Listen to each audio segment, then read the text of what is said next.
안녕하세요. 미중 무역 전쟁 지금 격화되고 있죠. 한국 경제 지금 꼬라박는 추세입니다. 화웨이 지금 죽어가는 중이죠. 이 세 가지 변수를 검토한 후에요. 한국 시장에서 이 숏 플레이가 아니라 롱 포지션을 구축해야 하는 점 검토하고자 합니다. 이미 어젠가 제가 오늘도 신나게 놀자 그 시간에 아마 시장이 변곡점에 다다르고 있는 것 같다 이런 말씀을 드린 적이 있습니다. 우선 미중 무역 전쟁은 2020 미국 대선까지는 중공산 전 품목에 25% 관세를 부과하면서 협상전이 지속될 것으로 예상합니다. 근거는 어저께 펜실베니아 지지자 연설에서 트럼프가 Trade war has helped the economy 이렇게 말했습니다. 무역 전쟁은 경제에 도움이 되고 있다 이겁니다. 이 말은요, 그러니까 무역 전쟁으로 미국의 성장과 물가에는 영향이 없었고 미국은 더 강해지지만 중공은 약해지고 있다. 이런 기존의 평가를 다시 확인하면서 내년 선거전에서 어떤 쟁점을 하나 딱 던진 거 아니냐, 포석을 하나 딱 둔 거 아니냐, 이렇게 보여집니다. 즉, 중공 장학생으로 이제 의심을 받고 있는 슬리피 조 바이든, 이거 지금 트럼프가 한 말이에요. 슬리피 조 바이든, 슬리피, 졸립다 이거 아닙니까? 이 슬리피 조 바이든이 분명히 무역 전쟁에서 시비를 걸고 나올 거니까 미리 바이든의 무덤을 파는 포석을 둔 거 아닌가? 저는 이렇게 이제 봅니다.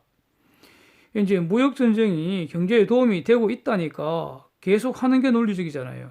그 다음에 이제 합의를 하려면 중공은 이전보다 더 나은 합의안을 가져와야 한다는 겁니다. 즉, 합의 대가가 더 올라갔다는 겁니다. 무역 전쟁의 이익보다 더 큰 이익이 보여야 합의할 거라는 겁니다. 그래서 이런 점은 최근 중공이 반발이 심해지거나 말거나 아니면 반발하다가 다시 순한 양이 되거나 말거나 그런 거는 중공의 태도와는 관계없이 무역 전쟁은 계속 간다. 합의를 하려면은 지금 무역 전쟁에 이익이 있다라는 그 이익보다 더 큰 합의안을 가져와야지 합의가 될 거다. 이렇게 본다는 겁니다. 한국 경제는요, 2분기 리세션 가능성 더 높아졌습니다. 또 하반기에 수출이 크게 회복하여도 2%대 성장 힘들다고 저는 봅니다. 0에서 1%대 성장 가능성 열어두고, 그래서 이 부분은 오늘 오후에 올렸던 한국경제의 시원하게 폭삭이라는 영상 한번 참조 부탁드립니다. 세 번째, 화웨이는 결국 죽는다 이렇게 봅니다. 미국 기업들로부터 핵심 부품 제공받지 못하고 구글과 사업관계 단절되는 한 일단 해외 시장에서 가장 먼저 퇴출당할 것이고요. 즉, 킬 스위치 이미 빡 눌렀다 이겁니다. 이건 90일 지금 유예기간 있고 없고 이거 본질적인 어떤 차이가 저는 없다고 봅니다. 유예기간이라는 거는 화웨이를 위한 게 아니고요. 화웨이 유저를 위한 것이라고 저는 봅니다. 중공 내부 시장에서는요, 구글은 차단되었다 하더라도 결국 핵심 부품을 공급받지 못하기 때문에 여전히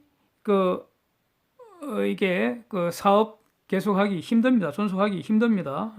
도대체 어떻게 한 국가도 완전히 자력갱생 불가능하잖아요. 국수주의 이런 거 불가능하잖아요. 다른 나라의 도움을 받아야 되잖아요. 기업도 마찬가지입니다. 이 가치 체인으로 서로 얽혀 있는데 다른 기업, 그 다음에 미국의 이 기업들이 핵심 부품, 핵심 기술을 지금 다 가지고 있는 상태에서 이게 차단당한 상태에서 존속하기 힘듭니다. 특히 이 IT 기업이. CPU 등 시스템 반도체 일단 미국 쪽이 기본적으로 다 가지고 있고요. 그 다음에 더 중요한 것은 한국과 미국이 메모리 반도체에 사실상 독점하고 있습니다. 지금 미국에서는 마이크론이 거래 중지를 선언했지 않습니까? 아직은 뭐 삼성전자나 하이닉스가 메모리 공급해 줄 수는 있죠. 아직은 당분간은. 그러나 적절한 때가 되면은 미국이 협조 요청하지 않겠습니까? 예. 그러면 삼성전자하고 하이닉스도 제공 안 해버리는 거겠죠. 예. 그럼 어디서 구합니까? 메모리 반도체.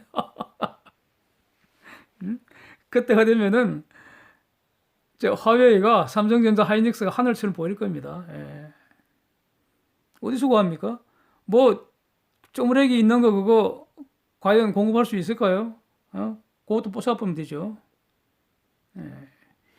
여기에서 이제 뭐 그 삼성전자, 하이닉스가 준공 안에 그 사업장 있지 않습니까? 반도체 사업장 있는 거 그거는 뭐 약간 그 문제가 복잡하게 될 수는 있지만 해결할 수 없는 문제는 아니거든요. 그래서 결과적으로 죽는다 이렇게 봅니다.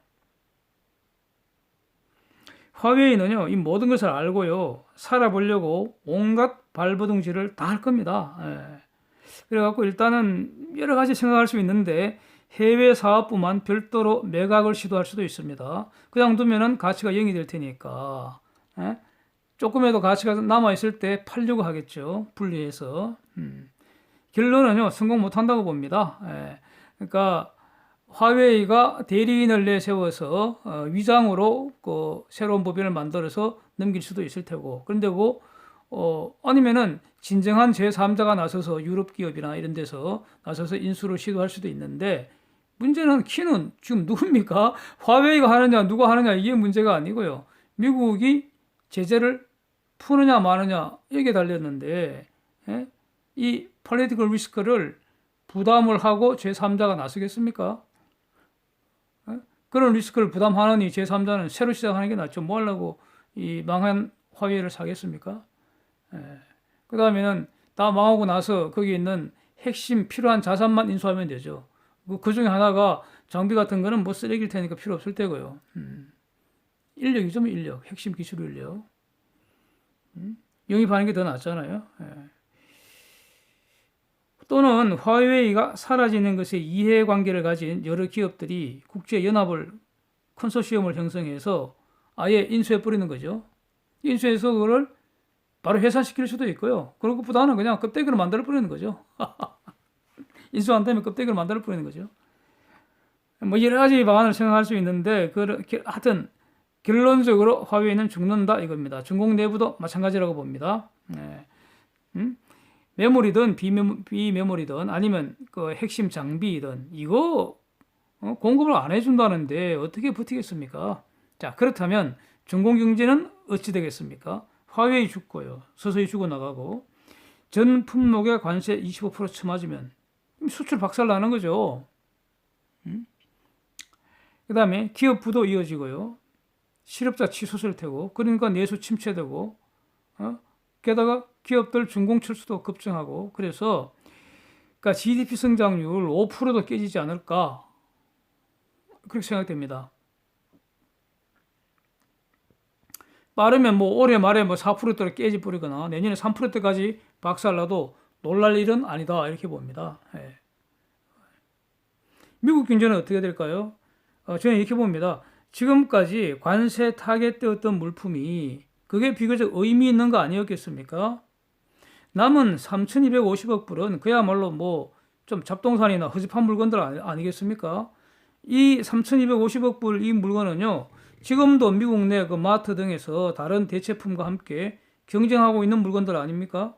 그래서 가격을 올리면은 소비자들은 이 수요의 가격 탄력성이 매우 크기 때문에 안 살 거라고요. 가격 올라가면.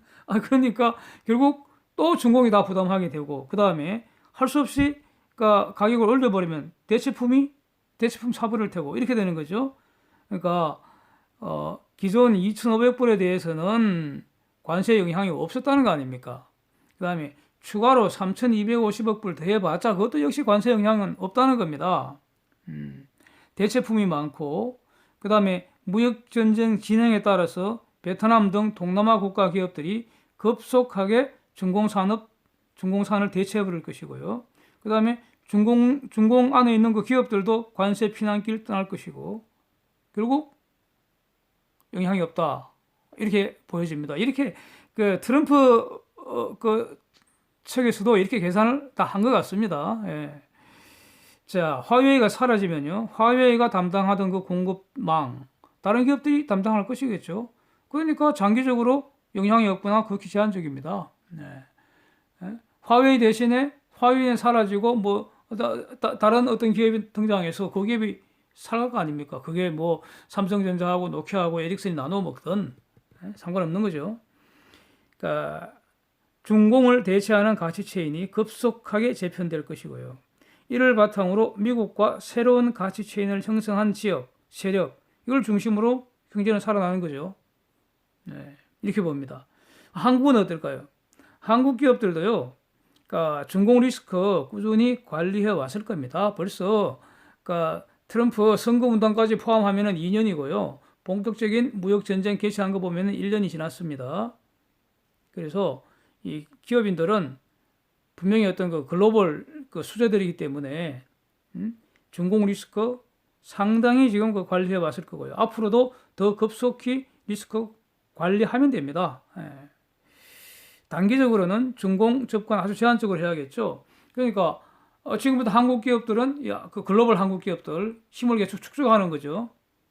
그러면 이제 미국이 나서서 중공의 새로운 질서를 만들지 않습니까? 그 새로운 질서라는 건 지금은 그러니까 당이 지배하는 당치, 독재자가 지배하는 인치, 부패한 관료 집단이 지배하는 관치 이런 거였는데 미국 입장에서는 이걸 전부 다 법치로 만들겠다, 시장 경제 질서를 만들겠다 이거 아닙니까? 그래서 미국이 질서를 완전히 딱 만들어 놓으면은 길을 싹 닦아 놓으면은 그때 다시 들어가는 거죠.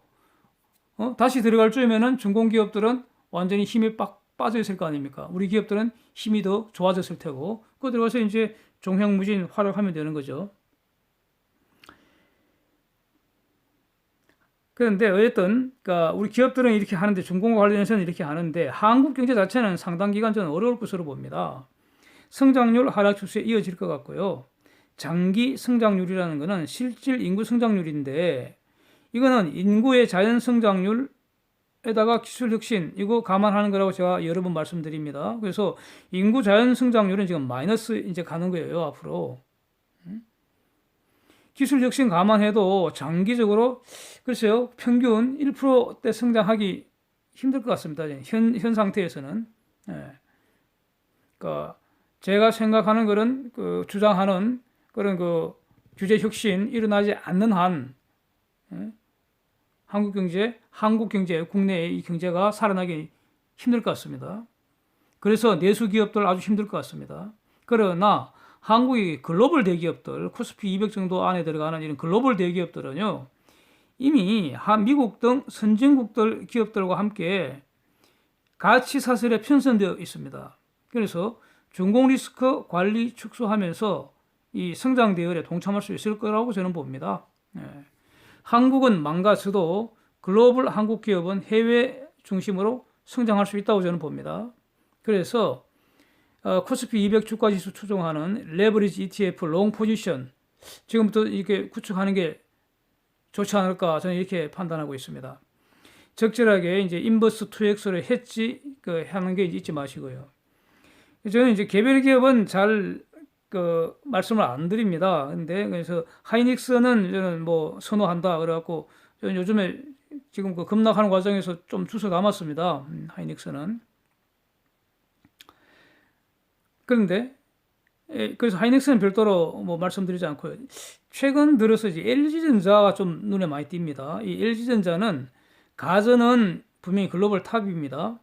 삼성전자보다 나을 겁니다. 가전은. 그러니까 백색 가전이라는 말은 옛말이고요. 이제는 IoT 등으로 새로운 도약이 가능한 상황이고요. 이거 완전히 지금 그러니까 캐시카우죠. 가전 파트가. 자동차 전장품 이것도 아주 그 미래의 먹거리입니다. 아주 좋습니다. 이거는. 근데 LG전자의 가장 큰 골칫거리가 바로 스마트폰 만성적자 아닙니까? 그런데 이게 두 가지 점에서 새로운 기회가 생긴 것 같습니다.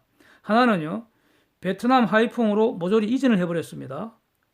이거는요, 한국한테는 완전히 재앙입니다. 그런데 LG전자한테는 비용이 절감되니까 호재죠. 이건 LG전자한테는 호재입니다. 좋은 겁니다. 그러니까 LG전자가 왜 한국에서 베트남으로 이전했겠습니까? 그게 더 좋으니까 간 거죠. 예. 그러니까 LG전자한테는 좋은 겁니다. 호재입니다. 예. 여기서 화웨이가 죽어버리면요, 스마트폰에서 강력한 공급자가 사라지게 됩니다. 그럼 여기서 큰 기회가 생길 수 있겠죠. 만약에 스마트폰이 흑자를 낸다면 LG전자 주가 엄청나겠죠? 그럴 것 같습니다. 예.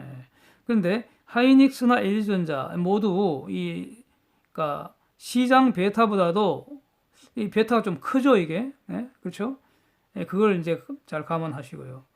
근데 그러니까 저는 이런 그 개별 주식 좀 잘 안 건드리지 안 좋아하지 않는 이유는요, 해지 수단이 마땅치 않다는 점입니다. 그 점을 늘 이제 염두에 두시고, 그래서 하이닉스나 LG전자나 이것은 다 베타가 크기 때문에 인버스 2x로 그러니까 부족하지만 그래도 해지 수단으로 활용할 수 있다. 저는 이렇게 봅니다. 이상입니다. 한국 경제는 분명히 암담합니다. 그러나 한국의 글로벌 기업들은 해외 시장에서 계속 성장할 것이기에 우리는 여기에 투자할 수 있다고 봅니다. 이 글로벌 기업들이 한국의 희망입니다. 감사합니다. 다음에도 같이 놀겠습니다.